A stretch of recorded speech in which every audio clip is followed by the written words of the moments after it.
Hello ladies and gentlemen, today we're back in War Thunder and I'm going to be talking about the CTF flag raiser event which actually happened this weekend.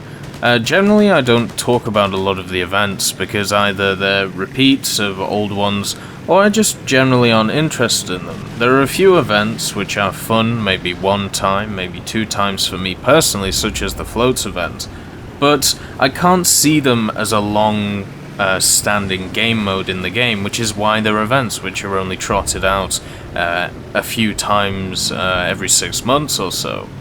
But when I played the flag raiser event, I actually kind of felt like this could be something that is ongoing, and it put a bunch of ideas in my mind on how to be able to put some of these events together and how to make them work.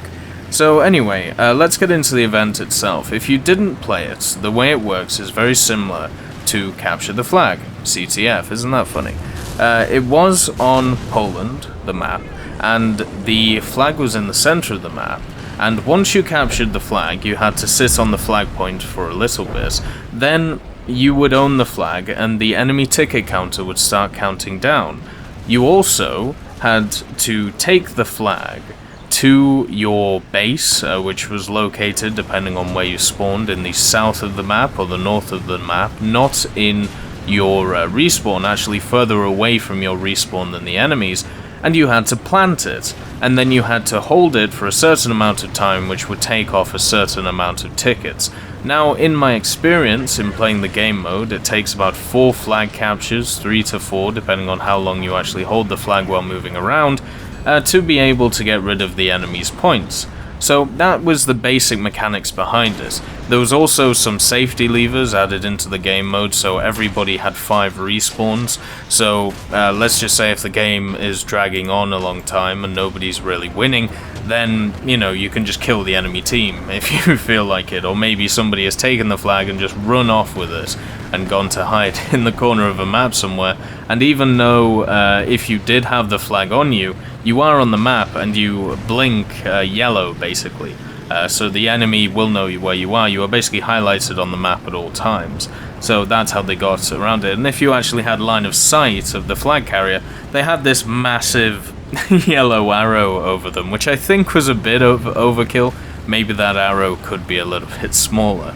But I basically played it in arcade, because when I was younger, I used to play Halo 3, and I would play Capture the Flag in Halo 3. It was very fast-paced, it was very fun, and it had some really interesting mechanics which made it really good, and that was basically the fact that you had different altitudes, I suppose you call them, or levels of terrain, so you could throw the flag across the map, and maybe you could hit a jump pad and then try and throw the flag somewhere while you go somewhere else. You could jump up, throw the flag forward, and then keep doing that, so you would actually be faster, because when you're actually holding the flag you're slower, so by jumping and throwing it you're actually going quicker than if you're walking. You could jump, throw the flag, fire a rocket, then pick it up. It was great. It was really, really fun.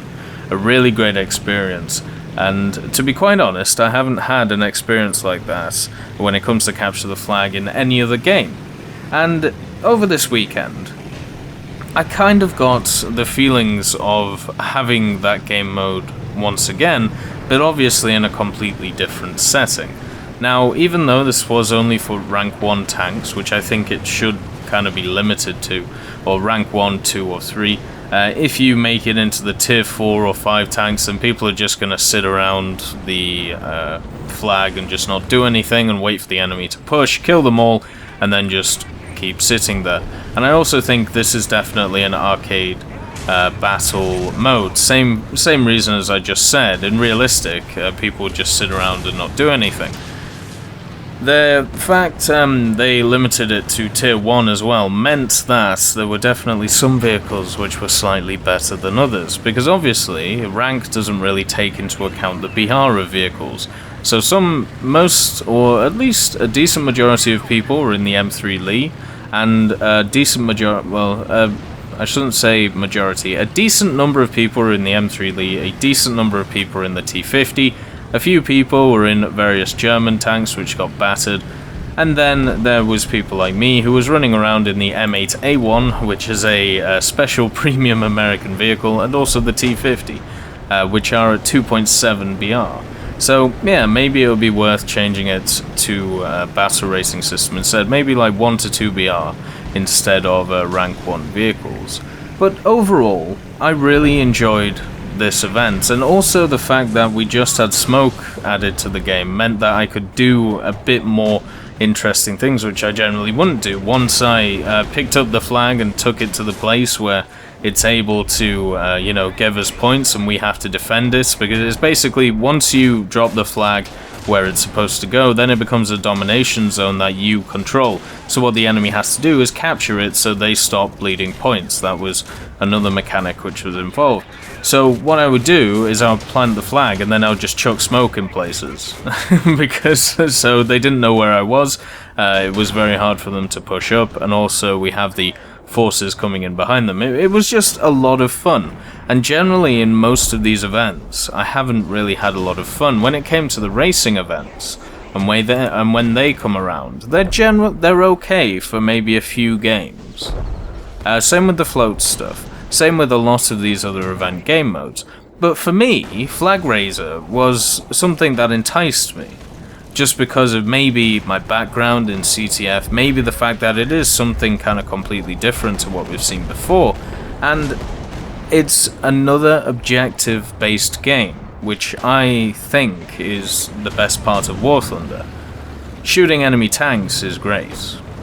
Winning matches is great.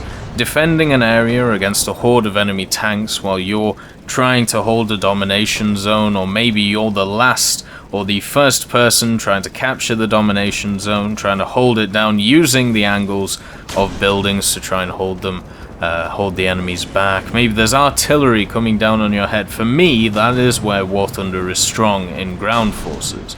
So to have a mode which is, you know, basically adding on to that idea but putting in a flag instead of domination zones, that was just a no-brainer for me. I just thought it was really, really fun to play, and then I started thinking about other game modes which I've seen or thought about which may be added into this to try and create maybe a rotation every few days. Maybe you have a different event running, and obviously over time people will just stop playing these events. That's basically what happened to the racing events. So the way that they do it now is every weekend, or generally every other weekend, you have a different event on. And, you know, they're slightly different in certain ways, so that's how they do it. For me, it would be nice if it was just its kind of own game mode, instead of being stuck in that events tab. I feel like you could kind of just get rid of that events tab at this point, unless you're running stuff such as maybe you're running special vehicle stuff, so then you could bring it back. You could turn it into a place which is an easy accessible point if you want to watch streams, if you want to watch YouTube videos, or maybe if you just want to watch tournaments going on. Maybe that would be a better purpose for that events tab, when a lot of that stuff could just be put into the scroll bar where you have air arcade battle, air realistic battle, stuff like that.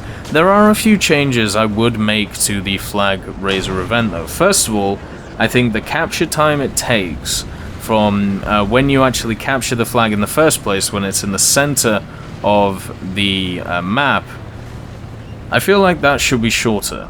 It seems like it's maybe 3 or 4 seconds right now, and I think limiting it to about 2 seconds would be a lot better. I think the game mode is the best when people are running around with the flag instead of fighting around it, because then what happens is you just get a Mexican standoff of 2 sets of people. Whoever pushes forward dies, and it also runs into that issue of being in a stalemate, but also if one team wins that initial engagement, then they're going to get a big advantage. Whereas if you make it so capturing the flag is it takes a lot less time, that's going to push people to try and capture it instead of waiting around it for people to push up.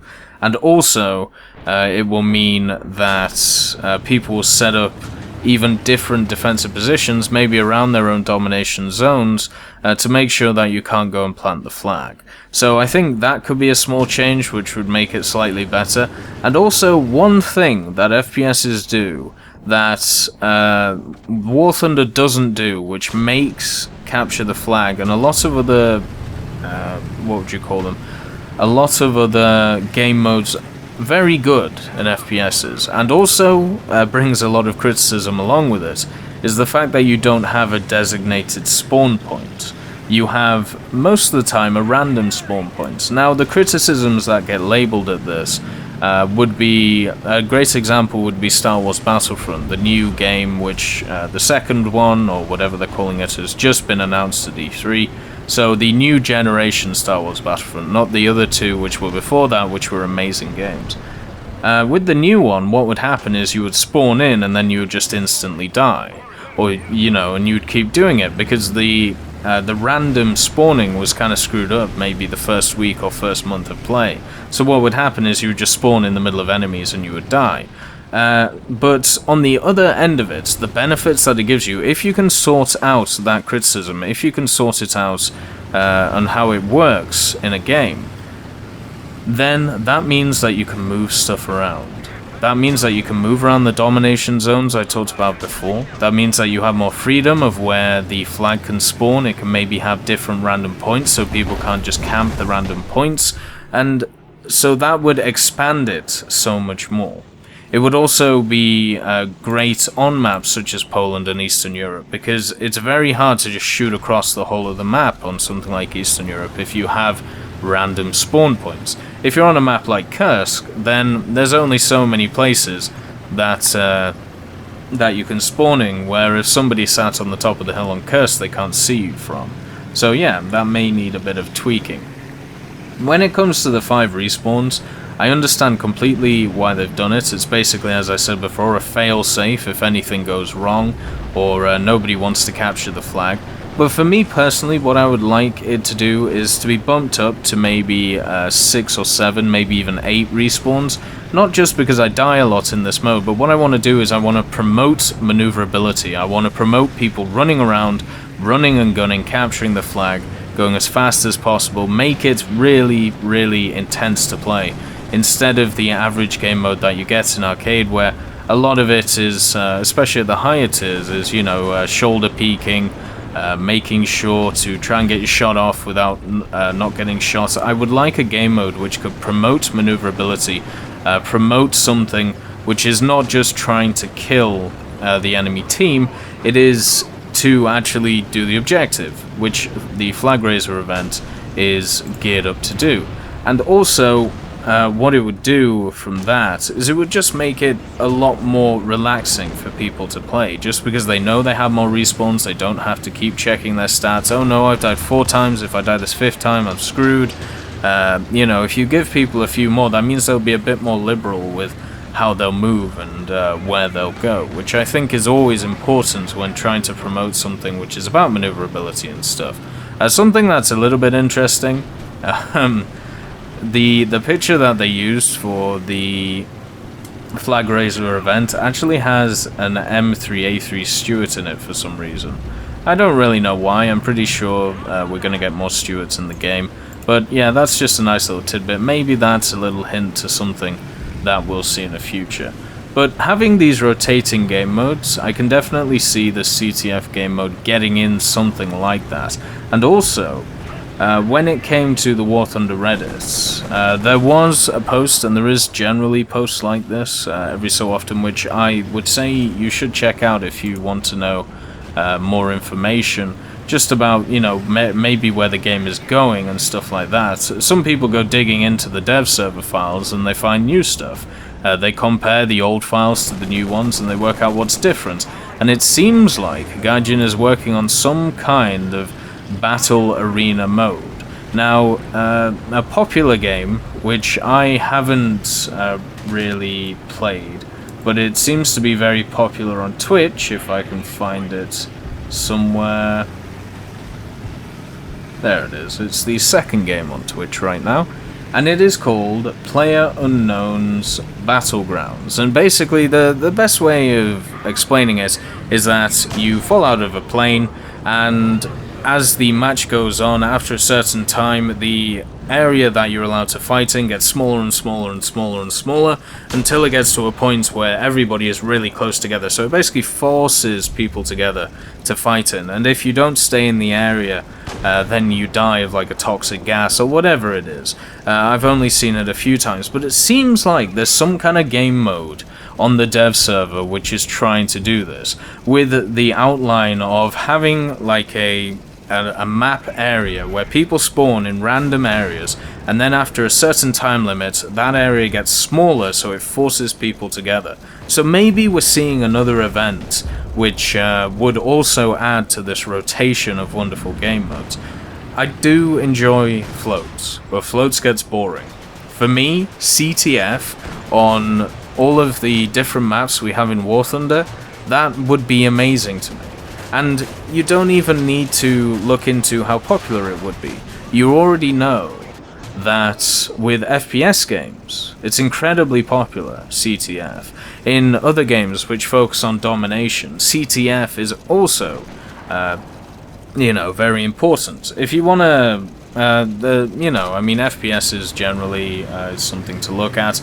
Also, Team Fortress 2, like the whole idea of group-based or team-based, like deathmatch, team deathmatch, I suppose you'd call them. I'm not exactly sure what you call them, but, like Overwatch, Paladins, Team Fortress 2, whatever you want to call those types of games.